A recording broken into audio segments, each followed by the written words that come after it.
Hello, everybody. I'm Linda Pollack. I'm the executive director of the GBH Studio here at the Boston Public Library. It's marathon weekend, and I couldn't be happier than to be here with my good friend, Joan Benoit Samuelson. And we're going to talk a little bit about you, Joan, your legacy, and the legacy of the Boston Marathon. We're also thrilled to be back here in person again. How do I introduce you? You are a legend. You've won Boston twice. You've won 4 other marathons, and you were the first woman to win the Olympic gold medal in 1984 in LA. And I just watched the video of you winning that race today, and I got the chills watching it. The look on your face, do you still remember that moment? Does it still give you goosebumps thinking about it? It does, Linda. I think I was really the beneficiary of being in the right place at the right time, and had the Olympic marathon taken place a day earlier or a day later, a week, or it's where you are on that day, and I was where I needed to be to cross the finish line in first. Yeah, you were in the groove. The look on your face, and then the elation when what a feeling. The first woman ever to win an Olympic marathon. So we're thrilled to have you here. I have to say that we go back a ways. Our friendship and our professional dealings with each other go way back to the 80s, when you were an analyst for the Channel 5 coverage of the marathon, and I was a producer. And I have to laugh because we're sitting across from the Lenox Hotel. We used to have to walk up the stairs and crawl out the window of one of the hotel rooms to get to our platform where we called the race and analyzed the race. Do you remember that? I do, and I'm glad I was a lot younger then. I don't know if I'd be able to navigate those stairs today. I know, we had to, and I'm 6 feet tall, we had to crawl through a hole in a window to get out to a platform. But it was a great spot because it was right over the race, and you and Bill Rodgers were our people.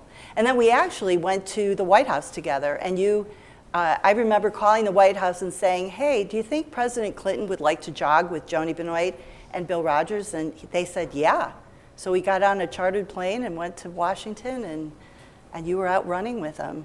You must have a bazillion stories like that, of memories. Well, that was a special day for Bill and I to go to the White House and really spend an hour with the President Clinton, in the Oval Office. And he had a bunch of knickknacks on his desk, and he told us what each and every knickknack was. And there was a story behind every little piece on his desk, and just as there's so many stories in the marathon.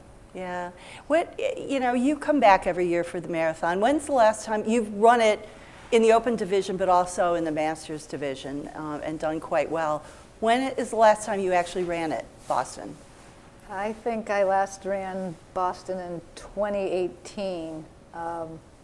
Pre-COVID. Pre-COVID. I ran 40, maybe it was 2019 actually, because I wanted to run 40 years after my first Boston win, and I wanted to try to run within 40 minutes of that time, 40 years later. And you did it? It's all about the story, and I was able to accomplish that goal that day, and our daughter ran in the race as well. And she's a runner as well. Are both your kids runners? Our son ran Boston the year after the tragic bombings, and he ran first marathon out, his debut, he ran a 2:50:01, and he was one and done. He said, I did it, I'm done, never again. Most marathoners say, well, next time I run, I'll do this or I won't do that, but he was one and done. That would have just driven me crazy to not break 2:50 and miss it by a second, but you know. Did you ever say one and done when you ran any marathons? Did you go, I'm never doing this again, it's too hard? I said that after my first Boston, actually, because I didn't know what to expect, and I certainly didn't expect to win. Patty Lyons-Catalano, now Dillon, was the favorite, so all the pressure was off. And when I passed her at the top of Heartbreak Hill, I knew I was in the lead, but I didn't know that I would be in the limelight like I was afterwards, and it was just too much for me to deal with at that time. And I said, why did I do this? I'm never going to do this again. And You mean the limelight part of it? Not the race, but the being in the just public eye? being in the public eye, because I normally hold my cards very close to my chest, and I'm a private person, or was a private person, but it's all good. It's all good. I matured and adjusted to my new role. Celebrity. Well, not a celebrity, but just... You are a celebrity. I mean, Well, I love what I do. If a person's passionate about what they're doing and just love to challenge themselves and to reach out to others, then I think that's just being a decent human being, not so much a celebrity. Yeah, running was so much more for you than just running. I mean, you've talked a lot about the sort of mental input you have to have. I mean, it's not only about your feet and your body, it's about your state of mind. Talk a little bit about that and what may be going through the minds of the runners as they prepare for the race on Monday. Well, I think the most important thing leading up to the marathon, the Boston Marathon this coming Monday, or any marathon for that matter, and remember, in many ways, the marathon is a metaphor for life. So we don't really know what's going to be around the next bend in the road, and we don't really know how challenging the Heartbreak Hills are going to be. So I think in order to approach something like the Boston Marathon or 26.2 miles, you have to have balance in one's life, and you have to balance the mind, the body, and the spirit. And I've been able to do that thanks to my parents, who fed us a balanced diet, introduced us to a variety of different disciplines and activities, and I just have never lost sight of trying to maintain that balance. And sometimes it's really difficult, but you know, if you keep your eye on the pie, so to speak, any obstacles seem to be surmountable. And you know, I don't know what's next. I just keep looking down the road and trying to figure out a story to tell, and then that allows me to set a goal for myself, and then I go out and try to tell that story. But you've always been about setting goals and accomplishing. And storytelling. In 2008, when I ran the Olympic trials here in Boston, the day before the traditional Boston Marathon, that was going to be my last race. I was 50. I was trying to run a sub-250 marathon at the age of 50 in Boston, where I started my career. And, you know, what a place to go out. I mean, not many people, or I didn't think many people, and now look at what's happening. But, you know, that was a good stopping place for me. And I achieved my goal, and I was met at the finish line by the three Olympic team qualifiers. It was Magdalena Boulet, Dina Castor, and Blake Russell. And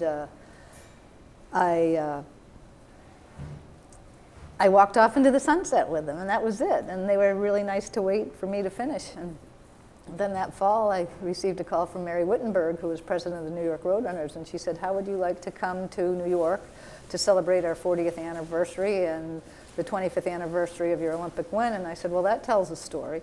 So I went to New York, and then the next year it was Chicago, and the date was 10-10-10. Well, who can pass up those dates? And I'd run a 250 in Boston, I'd run a sub-250 in New York, so Chicago was also on that list as one of the premier American marathons. And so I achieved that goal, and that started my storytelling, and that's what keeps me going today. That's it. You should be in my job. You should be a storyteller. Oh, you are a storyteller. Let's talk a little bit about the significance of this marathon in two significant ways. I think let's talk about the 50th anniversary of women officially being allowed to run, or invited to run, however you want to say it. And then I want to talk about COVID a little bit, as it may relate to the marathoners, runners in general, coping with it. So the 50th anniversary, you reminded me it's the 50th anniversary of Title IX, 50th anniversary of Nike, who you have worked for how many years? Many decades. What was the third anniversary? Title IX. Title IX, Boston, the women in Yeah. Boston, and Nike. I think sometimes we're old enough to know to not take any of that for granted because we've lived through the transition. I mean, how do you look back on that and kind of note the significance of women having their rightful place in marathon running? Well, if it hadn't been for the woman who preceded me, I wouldn't be here talking to you, because they really opened the doors for all of us who are out there running today. And If it hadn't been for their courage and their passion and their bravery, we wouldn't be talking about a women's field in this upcoming Boston Marathon. So, I consider Nina Cusick a friend. She was the first official winner of the Boston Marathon in '72, and I'm also very friendly with Bobby Gibb and Catherine Switzer. So these are the women who led the way and who gave us the opportunity. And all a girl or a woman needs is an opportunity. So because of what they did, and because they were, as I tell young people all the time, follow your heart and live your dreams. Anything's possible. We still have strides to make, but we're getting there. I think I read today there, of the 30,000 entrants, more than half are now women running. And we're not talking the elite runners, but just in general. Marathoning is very popular now in ways that it may not have been. The 50th, it's a lot of history to take in, and you're such a big part of it. I think you and Bill Rodgers are synonymous with the Boston Marathon. You may have walked by the finish line when you came here, or sprinted here. I think you were rushing to get here. Your thoughts just about Boston, about this marathon, this time, your history here, the significance of it? Well, Boston and the Boston Marathon are really steeped in tradition, and I think that's why every marathoner has Boston on their list. And the crowds know the history of the Boston Marathon. They're very savvy when it comes to knowing a lot about our sport. And, I didn't realize I was running up Heartbreak Hill, or the hills, when I ran my first Boston Marathon, because the crowd really leveled the topography of the course. And I didn't sense that I was running uphill. And the crowds that year, despite the weather, which wasn't great, I just kept my focus, and I didn't know where I was going. I hadn't seen the course. I'm notorious for not looking at marathon courses before I actually run them, because what I don't know can't hurt me. You are kidding me. No, I don't. 26.2 miles is a long way to go. It's even longer way to go in sitting on a bus. I just I was clueless. I didn't know where I was actually going to finish, and then I heard Tom Grilk's voice, beckoning me in from the Prudential when I finished at the Prudential Center.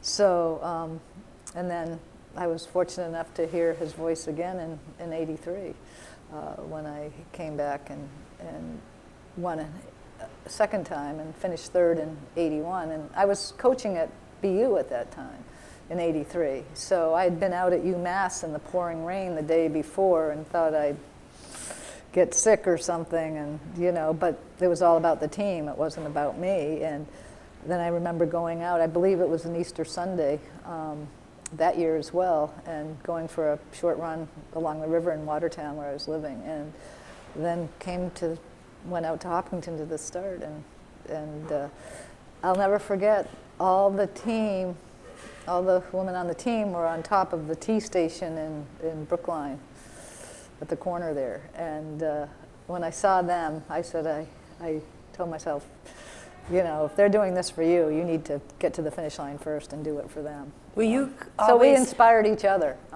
Were you always conscious of the crowd, or do you tune them out when you were running competitively? I pretty much tuned them out, but that year, it was raw, and I just wanted to get to the finish line, and I was given a wool blanket, and I don't remember the beef stew, but it was a wool blanket, and it was in the parking garage of the Prudential, and Bill Rodgers was already sitting there conducting a press conference, and that was Sarah Mae Berman, another big part of the Boston Marathon. Oh my gosh. So it's like coming home. But, and Bill looked at me like, what are you doing here? And I think he expected Patty to be there. And we knew each other at that time, not all that well, but he'd come to Portland, Maine to run in the Elks or the half marathon, along with Charlotte Lettuce Richardson, who was another pioneer here for New England running. And a very close friend as well. And I just did what I had to do that day and answered the questions at the press conference and went back to Bowdoin, where I was hoping to make it in time for dinner. And all the students, gave me a standing O when I walked in. And I said, geez, I didn't realize anybody knew I was going down to Boston to run, but that was because of the success that I had in the half marathon. That Charlotte was supposed to win, but I beat her that day. And are you talking about 79 or 83? I was talking, that would have been early, 70, that would have been 78, I think. Mm. So the year before I came to Boston, I ran that half marathon in Portland. And Charlotte was really supportive, but I didn't expect to win. I mean, I really it sounds didn't. like there's a women's club of marathoners, like you're all part of this club, you support each other. Does that still exist for young women? I think so. I think that, we try to pass the baton forward and help each other. And, I just checked into my hotel and there was Catherine Daraba in the lobby. And I hadn't seen Catherine in a long time. So, I mean, and my wins here in Boston were really before the emergence of the African woman. So, but, Catherine's come to, run the Beach to Beacon 10K, the race I founded in my hometown in Cape Elizabeth, Maine. And, she's graced us with her presence numerous times. I think she's a 4-time winner of that race. And so we stay in touch. And, I reached out to Kara Goucher this morning. I've been thinking about her with her challenges in health. And I just said, I've been neglectful in not reaching out earlier, but Boston's coming up, and I just want you to know that I've been thinking of you. So, that sort of thing, and it goes way back. I mean, anytime I see somebody like Francie LaRue Smith or Mary Decker-Slaney, I mean, these were the women who inspired me. These were the women I had up on my bulletin board. And more or less the track runners, not the marathon runners, because I didn't know what a marathon really was. I ran a 5-mile race in Portland every Patriots Day, the Boys and Girls Club 5-miler. So I didn't have any idea what was, I mean, I knew about the Boston Marathon, but I didn't really know about the Boston Marathon until I came down here in '79.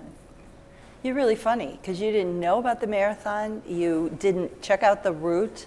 It's almost like this destiny that Joan Benoit, now Joan Benoit Samuelson, was supposed to do this. Do you ever feel like you had a call to destiny? This was your thing to do?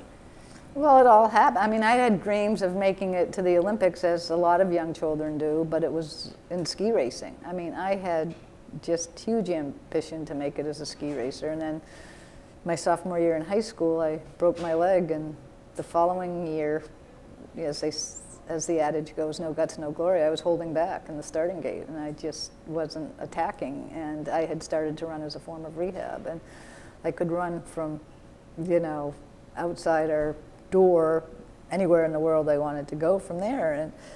And it's affordable and it's accessible, and I think that's why our sport is enjoying the success that it is today, because really anybody who's able to put one foot in front of the other can run. And you don't have to run marathons to be a runner. And in founding the Beach to Beacon 10K in Maine, it's not just the elite runners that come in early, it's the back of the pack people who are pulled off the sidelines because they're inspired by watching and spectating. And then they ask themselves, do you think I can do this? And the only way to find out is to do it. And is that so much of what Boston is, too, Yeah. is the back of the packers, the people It's another who... 20.2 mile, well, 20 miles, because the 10K is 6.2 and the marathon's 26.2. And never forget about that .2 like so many marathoners do. Really? The .2 is a Yeah, thing? the It's a little .2 is sticky a big widget, thing, huh? yeah. That's something you have to overcome. A little bit of political stuff, but it is newsworthy this year. And I'm going to get back to COVID, but just the decision to not allow Russians to run. Do you have an opinion about that either way? I think It was a very hard decision. I don't like to get political, but what President Putin is doing to the Ukrainians is just god-awful. And I just think that, I don't know if you use Russians, it's just a difficult subject, but it's wrong. What Russia is doing in Ukraine is just wrong, very wrong. And somehow it's got to stop. And it's a difficult subject to take a stance on, but he has to be stopped. He really has to be stopped. And if this is one way that will stop him, it's just so hard to fathom the whole atrocity and really genocide. And we're hearing today that The innocent lives, the young lives, the lives that have so much potential, the people who just want a democratic society. I mean, we don't realize how blessed we are here in America. And it's just, what I will say is this war, with all the wars that have been waged in the recent years, this one has really hit home. Because they're people like us. They're just like us.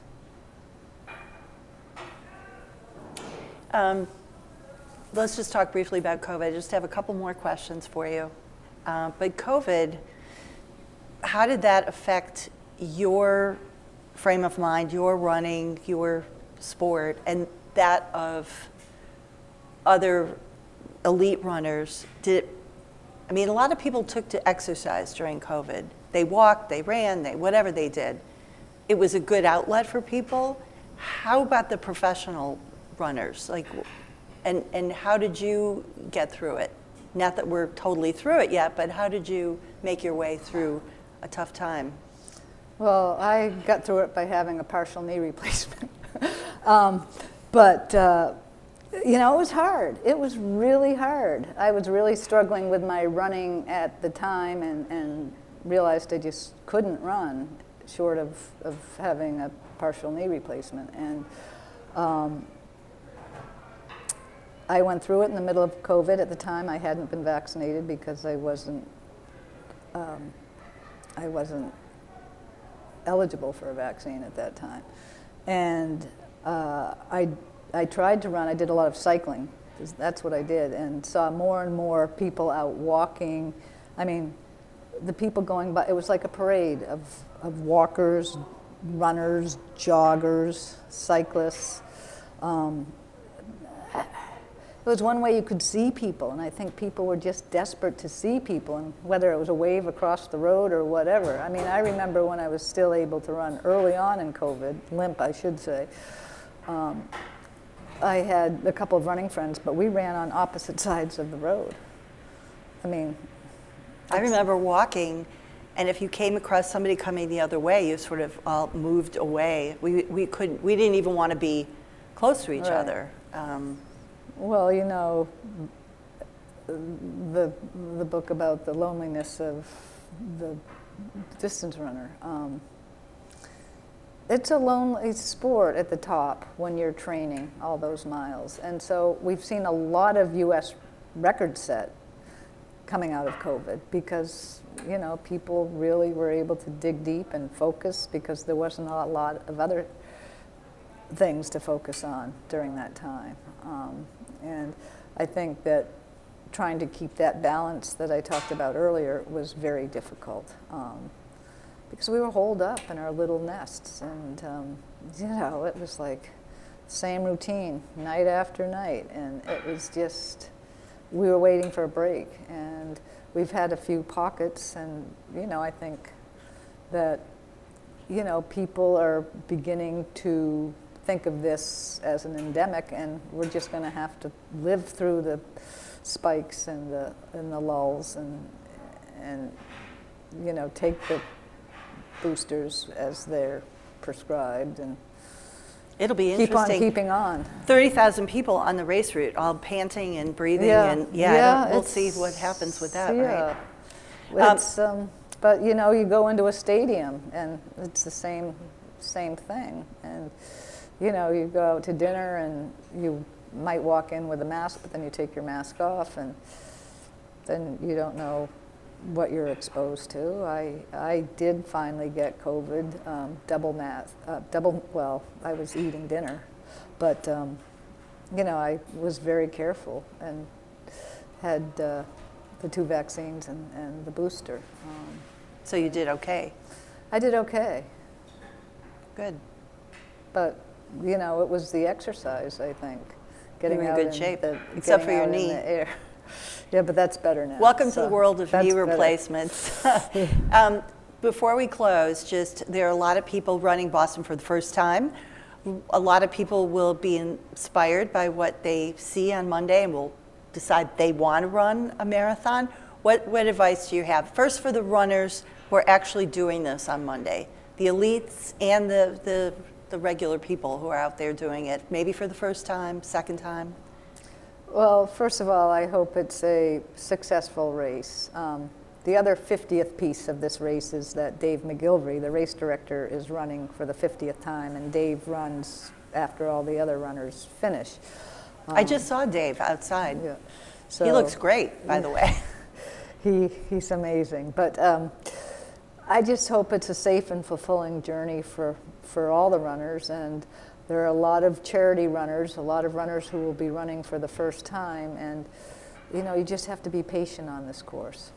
You know, it's a rolling start, and you just have to wait for your turn. And just realize that everybody out there has an inspiring story to share. You know, what was it that motivated them to want to run the Boston Marathon? What motivated them to want to raise money for a charity? And what motivated them to want to come back, like I come back year after year, to catch up with old friends who have been a very big part of my life. And how about the people who may be contemplating? Start training now, right? You know, Rome wasn't built in a day, and it takes a lot of build-up if you want to run a marathon and find it rewarding and fulfilling. I mean, just don't think you can go out and run a 26.2 miles. I mean, most people could walk, jog, run, but you know, there's a difference between running a marathon and jogging a marathon, but whatever floats your boat is what you do. And there'll be some really fast racing up front, and I'm really excited about that as well. And where will you be? I will probably be around the finish line. Maybe I'll be right here. Great. Well, it's been a pleasure. It's so wonderful great to catch see up. you. You're one of those old friends, Yeah. and it's really great to It was see you. sort of meant to be that we reconnected, and I am very happy to see you, and I'm with you, hoping for a wonderful marathon day, and hopefully we'll connect every year from here, or I'll come visit you in Maine. Yes. So, thank you so much, Remember, Joni. we were once one and the same. That's right. Thank you so much for doing this. I know you got a busy Thank you. weekend, so No, it's my pleasure. Thank you. Thanks.